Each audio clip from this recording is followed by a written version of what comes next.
ಪ್ರಸ್ತುತ ನಾವು ಅನುಭವಿಸುತ್ತಿರುವ ಸ್ವಾತಂತ್ರ್ಯವು ಪೂರ್ವಜರ ತ್ಯಾಗ ಬಲಿದಾನದ ಪರಿಶ್ರಮದ ಬಳುವಳಿಯಾಗಿದೆ. ಸ್ವಾತಂತ್ರ್ಯಕ್ಕಾಗಿ ಹೋರಾಡಿದ ಗಾಂಧೀಜಿ ಸೇರಿದಂತೆ ಮಹನೀಯರನ್ನು ಸ್ಮರಿಸುವುದರ ಜೊತೆಗೆ ಅವರ ಆಕಾಂಕ್ಷೆಗಳನ್ನು ಮುಂದಿನ ಪೀಳಿಗೆಗೆ ದಾಟಿಸುವ ಜವಾಬ್ದಾರಿ ನಮ್ಮ ಮೇಲಿದೆ ಎಂದು ಪುರಸಭೆ ಆಡಳಿತಾಧಿಕಾರಿ ಹಾಗೂ ಉಪವಿಭಾಗಾಧಿಕಾರಿ ನಿತಿನ್ ಚಕ್ಕಿ ಹೇಳಿದರು. ಕುಶಾಲನಗರ ತಾಲೂಕು ರಾಷ್ಟ್ರೀಯ ಹಬ್ಬಗಳ ಆಚರಣಾ ಸಮಿತಿ ಆಶ್ರಯದಲ್ಲಿ ಸರ್ಕಾರಿ ಮಾದರಿ ಹಿರಿಯ ಪ್ರಾಥಮಿಕ ಶಾಲಾ ಮೈದಾನದಲ್ಲಿ ನಡೆದ 80ನೇ ಸ್ವಾತಂತ್ರ್ಯೋತ್ಸವ ದಿನಾಚರಣೆಯಲ್ಲಿ ಧ್ವಜಾರೋಹಣ ನೆರವೇರಿಸಿದರು. ಕುಶಾಲನಗರದ ವಿವಿಧ ಶಾಲಾ ಕಾಲೇಜು, ಪೊಲೀಸ್, ಎನ್ಸಿಸಿ ತಂಡಗಳಿಂದ ಆಕರ್ಷಕ ಪಥಸಂಚಲನ ನಡೆಯಿತು. ಪಥಸಂಚಲನ ತಂಡಗಳಿಂದ ಗೌರವ ವಂದನೆ ಸ್ವೀಕರಿಸಿ ಸಂದೇಶ ನೀಡಿದ ಅವರು, ಹಲವಾರು ಹೋರಾಟಗಳು ಹಾಗೂ ಅನೇಕ ಚಳುವಳಿಗಳ ಮೂಲಕ ಪಡೆದು ನಮ್ಮ ಸ್ವಾತಂತ್ರ್ಯ, ಪ್ರಜಾಪ್ರಭುತ್ವವನ್ನು ಉಳಿಸುವುದು ನಮ್ಮೆಲ್ಲರ ಜವಾಬ್ದಾರಿ. ದೇಶಕ್ಕಾಗಿ ಹೋರಾಟ ನಡೆಸಿದ ಸ್ವಾತಂತ್ರ್ಯ ಹೋರಾಟಗಾರರ ಸ್ಮರಿಸುವುದು ನಮ್ಮೆಲ್ಲರ ಹೆಮ್ಮೆ ಎಂದರು. ಹೃದಯಗಳಲ್ಲಿ ಸದಾ ಹಸಿರಾದ ಸಂಕಲ್ಪದೊಂದಿಗೆ ರಾಷ್ಟ್ರ ನಾಯಕರ ಭಾವಚಿತ್ರಕ್ಕೆ ಪುಷ್ಪಾರ್ಚನೆಯನ್ನ ಅತಿಥಿ ಗಣ್ಯರು ನೆರವೇರಿಸ್ತಾ ಇದ್ದಾರೆ. ಸತ್ಯ ಅಹಿಂಸೆಯ ಹರಿಕಾರ ರಾಷ್ಟ್ರಪಿತ ಮಹಾತ್ಮ ಗಾಂಧೀಜಿ, ಮಹಾನ್ ಮಾನವತಾವಾದಿ, ಸಮಾನತೆ ಕರ್ನಾಟಕ ಪೊಲೀಸ್ ತಂಡ ಒಂದು ತಂಡದ ನಾಯಕಿ ಅರಣ್ಯ ತರಬೇತಿ ಕೇಂದ್ರ ಕುಶಾಲನಗರ ಒಂದು ತಂಡದ ನಾಯಕ ಪರಿಸರ ಸಂರಕ್ಷಣೆ ಮತ್ತು ಅರಣ್ಯ ಸಂರಕ್ಷಣೆ ಪ್ರೌಢಶಾಲಾ ವಿಭಾಗದ ಎನ್ಸಿಸಿ ತಂಡ ಈ ಒಂದು ತಂಡದ ನಾಯಕ ಗಣೇಶ ಫಾತಿಮಾ ಪ್ರೌಢಶಾಲೆಯ ಗೈಡ್ಸ್ ತಂಡ.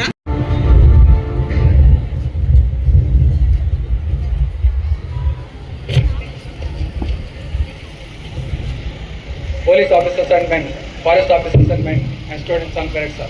Parade is ready for inspection, sir.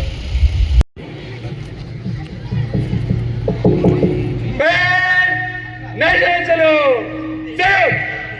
Janagana mana adinayaka jaya he. ಇದು ಕೇವಲ ಈ ಒಂದು ಬರುವ ಒಂದು ಸ್ವಾತಂತ್ರ್ಯ ಒಂದು ದಿನಕ್ಕೆ ಅಷ್ಟೇ ಒಂದು ಸೀಮಿತವಾದಲ್ಲ. ಸುಮಾರು ವರ್ಷಗಳಿಂದ ಶತಗಳಲ್ಲಿ ಹೋರಾಡಿರುವ ಎಲ್ಲ ಸ್ವಾತಂತ್ರ್ಯ ಹೋರಾಟಗಾರರನ್ನು ಕೂಡ ನಾವು ಸ್ಮರಿಸಬೇಕಾಗ್ತದೆ. ನಮಗೆ ಭಾರತದ ಸ್ವಾತಂತ್ರ್ಯರು ಇವತ್ತು ಪ್ರಾಂಪ್ಟಾಗಿ ಹೇಳಿದ್ದಾರೆ.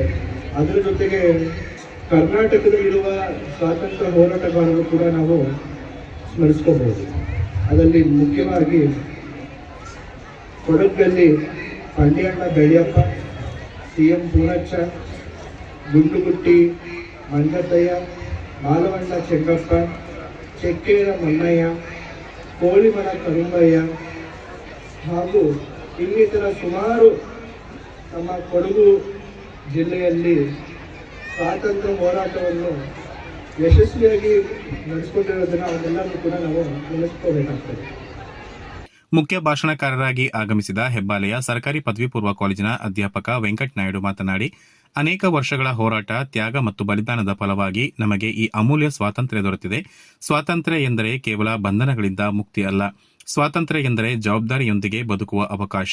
ಭಾರತದ ಸ್ವಾತಂತ್ರ್ಯ ನಮಗೆ ಹಕ್ಕುಗಳ ಜೊತೆಗೆ ಕರ್ತವ್ಯಗಳನ್ನು ನೀಡಿದೆ. ನಮ್ಮ ದೇಶ ಹಲವು ಭಾಷೆಗಳು, ಸಂಸ್ಕೃತಿಗಳು, ಧರ್ಮಗಳು ಮತ್ತು ಸಂಪ್ರದಾಯಗಳ ಸಂಗಮ. ಈ ವೈವಿಧ್ಯತೆಗೆ ಭಾರತದ ವಿಶೇಷತೆ. ವಿಭಿನ್ನತೆಯ ನಡುವೆಯೂ ಒಗ್ಗಟ್ಟಿನಿಂದ ಬದುಕುವುದು ನಮ್ಮ ದೇಶದ ದೊಡ್ಡ ಶಕ್ತಿ ಎಂದರು.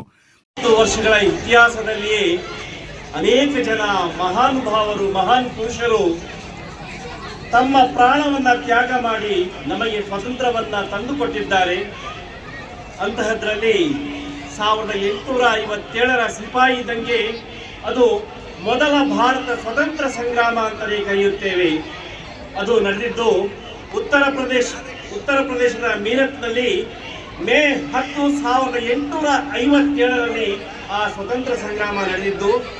ಇದು ಬ್ರಿಟಿಷರ ವಿರುದ್ಧ ನಡೆದಂತಹ ಮೊಟ್ಟ ಮೊದಲ ಆ ಸಂಗ್ರಾಮ. ಆ ಸಂಗ್ರಾಮ ನಡೆಯಲು ಕಾರಣ ಆದದ್ದು ಬ್ರಿಟಿಷರು ನೀಡುತ್ತಿರುವಂತಹ ಹೆಚ್ಚುವರಿ ತೆರಿಗೆಯನ್ನು ಹಾಕುತ್ತಿದ್ದಂತಹ ಹೆಚ್ಚುವರಿ ತೆರಿಗೆಯ ವಿರುದ್ಧವಾಗಿ ಹೋರಾಟ ಮಾಡಿದ್ದು ಮತ್ತು ಲಾರ್ಡ್ ಡೌಲೌಸಿ ಅವರ ದತ್ತು ಮಕ್ಕಳಿಗೆ ಹಕ್ಕಿಲ್ಲ ಎನ್ನುವಂತಹ ಆ ಆದೇಶದ ವಿರುದ್ಧ ಮೊಟ್ಟ ಮೊದಲ ಬಾರಿಗೆ ಅಲ್ಲಿ ನಾವು ಸಂಗ್ರಾಮವನ್ನು ನಾವು ನೋಡಬಹುದು. ಮಾನ್ಯರೇ, ಇಲ್ಲಿ ಮಂಗಲ ಪಾಂಡೆ ಎನ್ನುವಂತಹ ಒಬ್ಬ ದೇಶಭಕ್ತ, ಆ ದೇಶಭಕ್ತ ವೀರ ಸಿಪಾಯಿ ಆತ. ಅಂತಹ ಮಂಗಲ ಪಾಂಡೆ ಎನ್ನುವವರು ಬ್ರಿಟಿಷರ ಗುಂಡೇಟಿಗೆ ನಾನು ಬಲಿಯಾಗಬಾರದು, ಈ ದೇಶದ ಸ್ವತಂತ್ರಕ್ಕಾಗಿ ನಾನು ಹೋರಾಟ ಮಾಡಿ ತನ್ನಿಂದಲೇ ನಾನು ಗುಂಡಾರಿಸಿಕೊಂಡು ಸಾಯುವಂತಹ ಒಂದು ಸನ್ನಿವೇಶವನ್ನ ಮಂಗಲ ಪಾಂಡೆಯ ಒಂದು ಸನ್ನಿವೇಶವನ್ನು ನೋಡಬಹುದು. ತಾಲೂಕು ಗ್ಯಾರಂಟಿ ಯೋಜನೆಗಳ ಅನುಷ್ಠಾನ ಸಮಿತಿ ಅಧ್ಯಕ್ಷ ವಿಪಿ ಶಶಿಧರ್ ಮಾತನಾಡಿ, ಈ ಸ್ವಾತಂತ್ರ್ಯದ ಹಿಂದೆ ಅನೇಕ ವರ್ಷಗಳ ನೋವು, ಹೋರಾಟ ಮತ್ತು ತ್ಯಾಗ ಅಡಗಿದೆ. ಬ್ರಿಟಿಷರ ಆಡಳಿತದ ವಿರುದ್ಧ ಭಾರತೀಯರು ಹಲವು ರೀತಿಯಲ್ಲಿ ಹೋರಾಡಿದರು. ಮಹಾತ್ಮ ಗಾಂಧೀಜಿಯವರ ಅಹಿಂಸಾ ಹೋರಾಟದಿಂದ ಹಿಡಿದು ಭಗತ್ ಸಿಂಗ್ ಅವರಂತಹ ಕ್ರಾಂತಿಕಾರಿಗಳ ತ್ಯಾಗದವರೆಗೆ ಸ್ವಾತಂತ್ರ್ಯ ಹೋರಾಟದ ಇತಿಹಾಸ ನಮ್ಮಲ್ಲಿ ದೇಶಭಕ್ತಿಯನ್ನು ಮೂಡಿಸುತ್ತದೆ. ಸುಭಾಷ್ ಚಂದ್ರ ಬೋಸ್ ಅವರ ಧೈರ್ಯ, ಸರ್ದಾರ್ ಪಟೇಲ್ ಅವರ ಸಂಘಟನಾ ಶಕ್ತಿ ಮತ್ತು ಅನೇಕ ಹೋರಾಟಗಾರರ ಕೊಡುಗೆ ನಮ್ಮ ಸ್ವಾತಂತ್ರ್ಯದ ಬುನಾದಿಯಾಗಿದೆ ಎಂದರು. ಅಂಧಕಾರದ ರಾತ್ರಿಯಲ್ಲಿ ಸ್ವಾತಂತ್ರ್ಯ ಸಿಕ್ಕಿತ್ತು. ನಮ್ಮ ಭವಿಷ್ಯತ್ ಕೂಡ ಅವತ್ತು ಬ್ರಿಟಿಷರು ಬಿಟ್ಟು ಹೋದಾಗ ಭವಿಷ್ಯದ ಬಗ್ಗೆ ಬಹಳಷ್ಟು ದೊಡ್ಡ ಚಿಂತೆ ಮತ್ತು ಆತಂಕವನ್ನು ಕಾಡುತ್ತಿದ್ದು ಕೂಡ ನಿಜ. ಸ್ವಂತ ಪರಿಸ್ಥಿತಿಯ ಇತ್ತೀಚಿನ ಭಾರತವನ್ನು, ಅರಾಜಕತೆಯ ಭಾರತವನ್ನು ಇವತ್ತು ಬಲಿಷ್ಠ ಮತ್ತು ಸಮೃದ್ಧ ರಾಷ್ಟ್ರವನ್ನಾಗಿ ನಿರ್ಮಿಸಲಿಕ್ಕೆ ನಾವು ತೆಗೆದುಕೊಂಡಂಥ ಹೆಜ್ಜೆಗಳನ್ನು ಸ್ಮರಣೆ ಮಾಡಬೇಕಾಗ್ತದೆ. ಸ್ವತಂತ್ರ ಪೂರ್ವದಲ್ಲಿ ಕೂಡ ಅನೇಕ ಮಹನೀಯರುಗಳು ಲಕ್ಷಾಂತರ ಮಂದಿ ಸ್ವತಂತ್ರ ಹೋರಾಟದ ಆ ಚಳುವಳಿಯಲ್ಲಿ, ಅಭಿಯಾನದಲ್ಲಿ ಪಾಲ್ಗೊಳ್ಳುವ ಮೂಲಕ ಸ್ವತಂತ್ರ ಭಾರತದ ಕನಸನ್ನು ನನಸಾಗಿಸಿಕೊಳ್ಳುವ ದಿಸೆಯಲ್ಲಿ ಸಹಸ್ರಾರು ಮಂದಿ ತಮ್ಮ ಬಲಿದಾನವನ್ನು, ತ್ಯಾಗವನ್ನು ಮಾಡಿದ್ದಾರೆ. ಅವರೆಲ್ಲರ ಬಲಿದಾನದ ಫಲವಾಗಿ ಇವತ್ತು ನಾವು ಸ್ವಾತಂತ್ರ್ಯದ ಫಲಾನುಭವಿಗಳಾಗಿದ್ದೇವೆ. ಆ ಫಲಾನುಭವಿಗಳಾದಂಥ ನಮಗೆ ಒಂದು ಉತ್ತರದಾಯಿಕತ್ವ ಇದೆ. ನಾವೊಂದು ಋಣ ಸಂದಾಯ ಮಾಡಬೇಕಾಗಿದೆ. ಅವರ ಬಲಿದಾನಕ್ಕೆ, ಅವರ ತ್ಯಾಗಕ್ಕೆ ನಾವು ಇವತ್ತೇನು ಸ್ವಾತಂತ್ರ್ಯವನ್ನು ಅನುಭವಿಸ್ತಾ ಇದ್ದೇವೆ, ಆ ಸ್ವಾತಂತ್ರ್ಯ ಅದು ಕರ್ತವ್ಯ ಪರತೆಯನ್ನು, ನಮ್ಮ ಬದ್ಧತೆಯನ್ನು, ನಮ್ಮ ಹಕ್ಕುಗಳ ಪ್ರತಿಪಾದನೆ ಜೊತೆಯಲ್ಲಿ ನಮ್ಮ ಹೊಣೆಗಾರಿಕೆಯನ್ನು ಕೂಡ ನಿರ್ವಹಿಸಬೇಕಾಗಿದೆ. ಬಲಿಷ್ಠ, ಸಮೃದ್ಧ, ಸಮಗ್ರ, ಅಖಂಡ ಮತ್ತು ಸೌಹಾರ್ದ ಭಾರತವನ್ನು ಕಟ್ಟುವುದೇ ಬಹುಶಃ ನಾವು ನಮ್ಮ ಸಹಸ್ರಾರು ಮಂದಿಯ ಬಲಿದಾನಕ್ಕೆ ನೀಡಬೇಕಾದಂಥ ಒಂದು ಋಣ ಸಂದಾಯ ಅಂತೇಳಿ ಹೇಳ್ತಾ, ಅನೇಕ ಸವಾಲುಗಳಿದೆ, ವಿಚಿತ್ರತೆ ಇದೆ, ನಮ್ಮ ಅಖಂಡತೆಗೆ ಧಕ್ಕೆ ಬರುವ ಘಟನೆಗಳಾಗ್ತಾ ಇರ್ತದೆ. ನಮ್ಮ ಸೌಹಾರ್ದತೆಯನ್ನು ಜಾತಿ, ಮತ, ಪಂಥ, ಪ್ರಾಂತ್ಯ, ಭಾಷೆ, ಆಚಾರ, ವಿಚಾರ, ಆಹಾರ, ಉಡುಪುಗಳ ಹೆಸರಿನಲ್ಲಿ ವಿಭಾಗ ಮಾಡುವಂಥ ಇಂಥ ವಿಚಿತ್ರ ಶಕ್ತಿಗಳ ನಡುವೆ, ಅಂಥ ಸವಾಲುಗಳ ನಡುವೆ ಭಾರತವನ್ನು ಅವೆಲ್ಲವನ್ನೂ ಮೀರಿ ಭಾರತೀಯತೆಯ ಸಂವಹನ ಅಸ್ತ್ರವನ್ನು ಬಳಸಿ, ಭಾರತೀಯತೆಯ ಸಂವಹನದ ಬಂಧನದಲ್ಲಿ ನಾವೆಲ್ಲರೂ ಒಳಗೊಳ್ತಾ ಭಾರತವನ್ನು ವಿಶಿಷ್ಟ ರಾಷ್ಟ್ರವಾಗಿ, ಬಲಿಷ್ಠ ರಾಷ್ಟ್ರವಾಗಿ, ಬಹಳ ಮುಖ್ಯವಾಗಿ ಸೌಹಾರ್ದ ರಾಷ್ಟ್ರವಾಗಿ ಕಟ್ಟುವುದರ ಮೂಲಕ ನಾವು ನಮ್ಮ ಉತ್ತರದಾಯಿತ್ವವನ್ನು ಕಾಪಾಡಬೇಕು ಅಂತ ಹೇಳ್ತಾ, ಈ ಸಂದರ್ಭ ಪೊಲೀಸ್ ಉಪ ಅಧೀಕ್ಷಕ ಚಂದ್ರಶೇಖರ್, ತಾಲೂಕು ಪಂಚಾಯಿತಿ ಕಾರ್ಯನಿರ್ವಹಣಾಧಿಕಾರಿ ಕೆಸಿ ಅಪ್ಪಣ್ಣ, ಪುರಸಭೆ ಮುಖ್ಯಾಧಿಕಾರಿ ಗಿರೀಶ್, ಪೊಲೀಸ್ ವೃತ್ತ ನಿರೀಕ್ಷಕ ಪ್ರದೀಪ್, ಜಿಲ್ಲಾ ಪಂಚಾಯಿತಿ ಮಾಜಿ ಸದಸ್ಯೆ ಕೆಪಿ ಚಂದ್ರಕಲಾ, ಡಯಟ್ನ ಹಿರಿಯ ಉಪನ್ಯಾಸಕಿ ಪುಷ್ಪ, ಮೂಕಾಂಬಿಕಾ, ಪ್ರೌಢಶಾಲೆಯ ನಿವೃತ್ತ ಮುಖ್ಯ ಶಿಕ್ಷಕ ಗೋಪಾಲ್ ಸೇರಿದಂತೆ ಮತ್ತಿತರರು ಹಾಜರಿದ್ದರು. ಇದೇ ವೇಳೆ ವಿವಿಧ ಕ್ಷೇತ್ರಗಳಲ್ಲಿ ಸಾಧನೆಗೈದ ಮಹನೀಯರನ್ನು ಸನ್ಮಾನಿಸಲಾಯಿತು. ನಂತರ ಶಾಲಾ ಕಾಲೇಜು ವಿದ್ಯಾರ್ಥಿಗಳಿಂದ ನಡೆದ ದೇಶಭಕ್ತಿ ಬಿಂಬಿಸುವ ಸಾಂಸ್ಕೃತಿಕ ಕಾರ್ಯಕ್ರಮಗಳು ಗಮನ ಸೆಳೆದವು. ಇದೀಗ ಆಗಮಿಸ್ತಾ ಇರುವಂತಹ ತಂಡ ಜ್ಞಾನಗಂಗಾ ವಸತಿ ಶಾಲೆಯ ಎನ್ಸಿಸಿ ವಿಭಾಗದ ವಿದ್ಯಾರ್ಥಿಗಳು. ತಂಡದ ನಾಯಕ ವಿಕಾಸ್,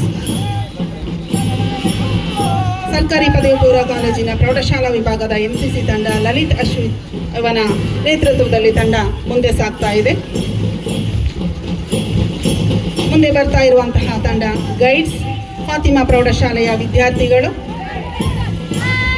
ಇಂಪಾದ ಪ್ಯಾಂಟ್ ಸೆಟ್ನೊಂದಿಗೆ ತಂಡ ಮುಂದೆ ಹೆಜ್ಜೆ ನೆಡ್ತಾ ಇದೆ. ಪ್ರೌಢಶಾಲಾ ವಿಭಾಗ ಮೂಕಾಂಬಿಕಾ ಪ್ರೌಢಶಾಲೆಯ ತಂಡ ಶ್ರೀನಾಯಕ್ ಇವನ ಒಂದು ನೇತೃತ್ವದಲ್ಲಿ ತಂಡ ಮುಂದೆ ಸಾಗ್ತಾ ಇದೆ. ಇದೀಗ ವೇದಿಕೆಯ ಬಳಿ ಬರ್ತಾ ಇರುವಂತಹ ತಂಡ ಜ್ಞಾನಭಾರತಿ ಪ್ರೌಢಶಾಲೆ ಶ್ರೀ ಮದನ್ ಕುಮಾರ್ ತನ್ನ ತಂಡವನ್ನು ಮುನ್ನಡೆಸ್ತಾ ಇರೋದನ್ನು ನಾವು ನೋಡ್ತಾ ಇದ್ದೇವೆ. ಆನಂತರದಲ್ಲಿ ಮೌಲಾನಾ ಆಜಾದ್ ಪ್ರೌಢಶಾಲೆಯ ಹನ್ಸೀರ್ ತನ್ನ ತಂಡವನ್ನು ಮುನ್ನಡೆಸ್ತಾ ಇದ್ದಾನೆ. ಹಾಗೆ ಬಾಲಕಿಯರ ಸರ್ಕಾರಿ ಪ್ರೌಢಶಾಲೆಯ ವಿದ್ಯಾರ್ಥಿಗಳು ಸಹ ತಮ್ಮ ಶಿಸ್ತುಬದ್ಧ ಹೆಜ್ಜೆಯೊಂದಿಗೆ ಮುನ್ನಡೀತಾ ಇರೋದನ್ನು ನಾವು ಕಾಣ್ತಾ ಇದ್ದೇವೆ. ಫಾತಿಮಾ ಕಾನ್ವೆಂಟ್ ಪ್ರೌಢಶಾಲಾ ವಿಭಾಗದ ಹಂಸಿನಿ ತನ್ನ ತಂಡವನ್ನು ಸಮರ್ಥವಾಗಿ ಮುನ್ನಡೆಸ್ತಾ ಇರುವಂಥದ್ದನ್ನು ನಾವು ಕಾಣ್ತಾ ಇದ್ದೇವೆ. ಸರ್ಕಾರಿ ಪದವಿ ಪೂರ್ವ ಕಾಲೇಜು ಪ್ರೌಢಶಾಲಾ ವಿಭಾಗದ ಪುನೀತ್ ಕುಮಾರ್ ತನ್ನ ತಂಡವನ್ನು ಮುನ್ನಡೆಸ್ತಾ ಇದ್ದಾನೆ. ಹಾಗೆಯೇ ಕಾಲೇಜು ವಿಭಾಗದಲ್ಲಿ ಅಲ್ಪಸಂಖ್ಯಾತ ಮೌಲಾನಾ ಮಹಿಳಾ ಪದವಿ ಪೂರ್ವ ಕಾಲೇಜಿನ ತಂಡ ಫಿಜಾ ಇವರ ನೇತೃತ್ವದಲ್ಲಿ ಮುನ್ನಡೀತಾ ಇದೆ. ಅನುಗ್ರಹ ಪದವಿ ಪೂರ್ವ ಕಾಲೇಜಿನ ಪಥಸಂಚಲನದ ತಂಡದಲ್ಲಿ ಪ್ರತಿಮಾ ತನ್ನ ಸಾರಥ್ಯದಲ್ಲಿ